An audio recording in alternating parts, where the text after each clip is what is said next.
The cameras flashed, but Jamie Dornan barely noticed. He stood on the red carpet, a familiar setting that suddenly felt like a battlefield. The noise, the lights, the questions, all of it pressed down on him, heavy and suffocating. He smiled out of habit, but his eyes were distant, hollow. Then a reporter's voice cut through the chaos like a blade. "Jamie, have you spoken to Dakota since the scandal?" The world seemed to stop. Jamie froze for a second, the smile vanishing completely. He looked down, jaw tightening. When he finally spoke, his voice was barely a whisper. "I can't face her," he said quietly. "Not yet." Those 3 words shattered the internet within hours. Headlines erupted across every corner of social media. Jamie Dornan avoids Dakota Johnson after scandal. He can't face her. What really happened? No one had expected him to speak so honestly.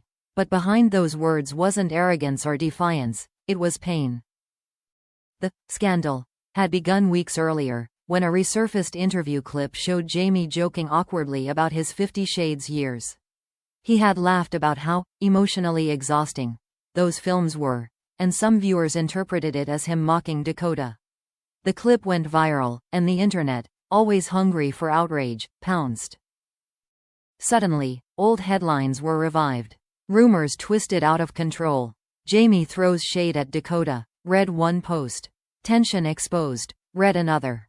Fans who had adored their on-screen connection were furious, accusing him of disrespecting the woman who had been by his side through the most intense years of his career. For a few days, Jamie stayed silent, partly out of shock, partly because he didn't know what to say. But as the anger grew louder, something inside him began to crack. Because buried beneath the noise was a truth that hurt more than the scandal itself. Dakota hadn't said a single word. No defense, no condemnation, just silence. And that silence was unbearable. Jamie had always admired Dakota's grace. She was calm where he was restless, composed where he was impulsive. During their years together, she had defended him countless times, in interviews, in press tours, when the world questioned their chemistry or mocked their performances. She had been his ally, his confidant, his safe space. And now, she said nothing. At first, he tried to convince himself it didn't matter. "She knows me," he told a friend over dinner. "She knows I didn't mean it that way." But deep down, he wasn't so sure. Because sometimes silence speaks louder than any accusation. He replayed that old interview again and again. He could hear the exhaustion in his voice, the nervous laughter, the careless phrasing. He realized how it might have sounded: cold, dismissive, ungrateful. The realization hit him like a punch to the chest. "She must think I betrayed her," he whispered one night, alone in his kitchen. For years, Jamie had carefully avoided saying anything that could hurt Dakota. He knew how much the 50 Shades experience had cost her: the scrutiny, the gossip, the endless analysis of her body, her emotions, her life. He had seen how strong she had to be, how she carried both of them through the madness with dignity. And now, one careless sentence had undone it all. When he finally stepped back into the public eye after the controversy, the damage was clear. At the film premiere that night, the crowd shouted her name as much as his. "Have you apologized to Dakota?" someone yelled. He heard it over and over, that one question, following him like a shadow. He didn't answer. He couldn't, because the truth was, he hadn't found the courage to call her yet. He had typed the message a dozen times, rewritten it, deleted it. Nothing felt right, nothing felt enough. What could he say to a woman who had once trusted him completely, who had always believed he saw her not as a co-star, but as a friend? "I hurt someone who didn't deserve it," he admitted later to a journalist backstage, off the record. "And I don't even know how to make it right." The journalist looked at him gently. "Why not just call her?" Jamie's eyes dropped to the floor. "Because I don't know if she'll pick up," he said quietly. That night, he returned home exhausted. He sat on the edge of his bed, staring at his phone in the dark. Dakota's name was still saved in his contacts. It had never left. For a long time, he just stared at it, thumb hovering over the screen. But he couldn't press call. Not yet. Because it wasn't the scandal that terrified him, it was the idea of hearing disappointment in her voice. He knew how forgiveness sounded when it was real, and he knew, deep down, that he hadn't earned it. So instead, Jamie turned off the phone, leaned back, and closed his eyes. Somewhere in the distance, the world was still talking. But in his mind, all he could hear was Dakota's silence, and it was louder than any scandal could ever be. Weeks passed, but the silence between Jamie Dornan and Dakota Johnson lingered like a shadow that refused to fade. Every time her name appeared in the press, every time a headline mentioned their rift, Jamie felt the same knot tighten in his chest. He kept busy, interviews, new projects, endless schedules, but the weight of it followed him everywhere. The unspoken apology, the unfinished sentence, the look he imagined on her face if they ever met again. And then came the interview. It wasn't planned to be emotional. He was promoting his new film, another serious role that had critics buzzing, when the journalist asked a question he didn't expect. "Jamie, can we talk about what happened a few weeks ago?" He hesitated, then nodded slowly. "I think we should," he said quietly. The interviewer leaned forward. "People were shocked when you said you couldn't face Dakota Johnson. Why?"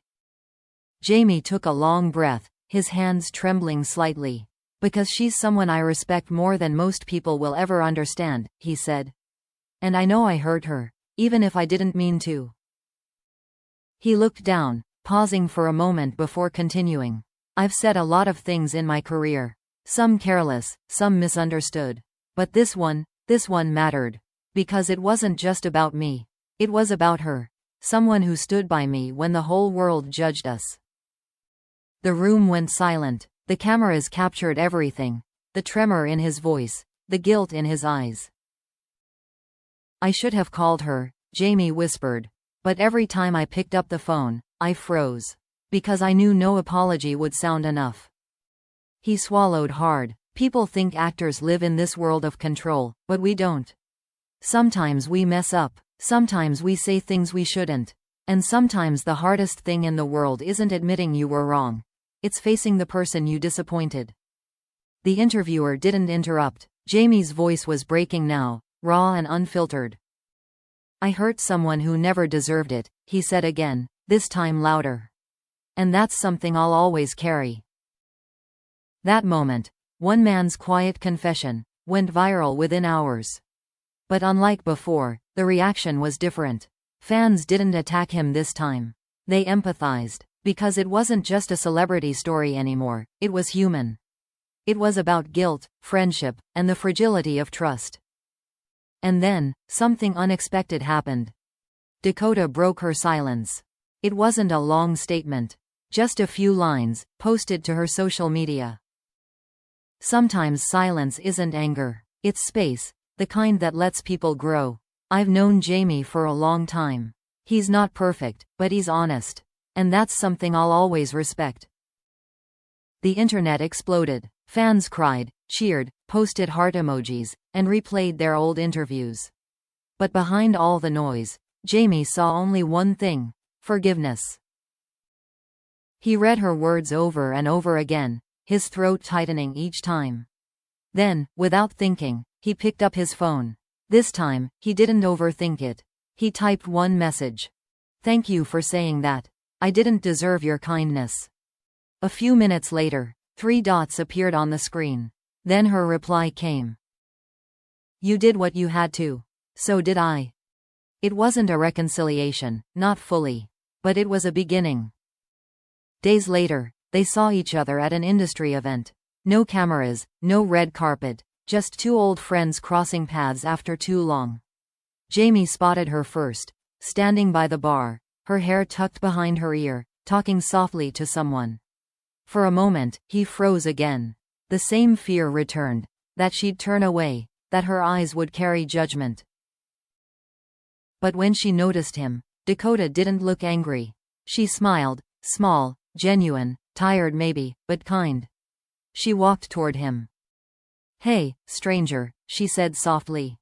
Jamie laughed nervously. You look good.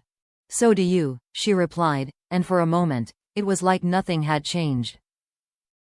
They talked for a while, about work, life, the madness of fame.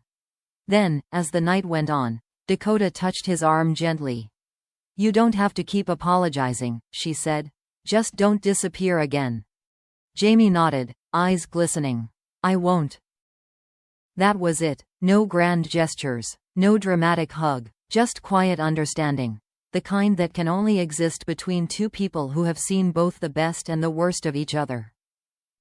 Later, as Jamie left the event, he looked back once more. Dakota was laughing with friends, her face lit by the soft glow of the lights. For the first time in months, he felt something lift off his chest, not relief, exactly, but peace.